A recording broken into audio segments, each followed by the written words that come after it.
Now when we know the basics, we can start with cleaning the model.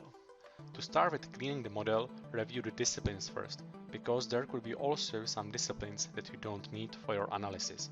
For example, in this case, it could be the general objects.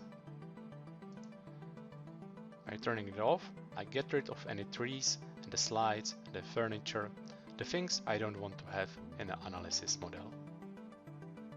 Now, directly in the Clean Models tab, I can play with the objects a bit more. First of all, I can set up the IFC groups. Just click on the group to see what objects are there. They get highlighted in the scene. In this case, it is the railing. Probably I don't want to have it in the analysis model. Simply turn it off by clicking on the checkbox icon. And you can carry on like that with all other IFC groups. After I'm done with the IFC groups, I can carry on with the objects itself. I can select the object in the scene by clicking on it and holding down the control button. And the object got selected and also highlighted. When I select an object, I can review its properties. This is very useful because I can select all other objects based on the same property. In this case, I will look at the property about the isolation, and this is something I don't want to have in the analysis model. By simply clicking on the attribute, I got selected all the other objects with that attribute. Clicking on the trash bin icon will move all selected objects to the remove state.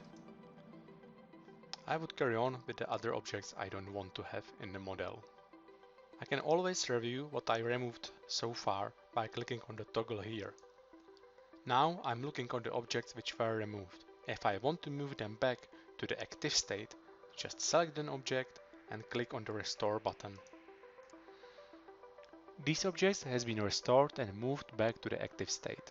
Only the objects from the active state will be recognized as the analysis objects at the end. The selection via attributes work here as well. It looks like I'm done with the cleaning already, so I can store the filter by clicking on the floppy disk icon and save it. Saved filters can be used by all the team members in the project.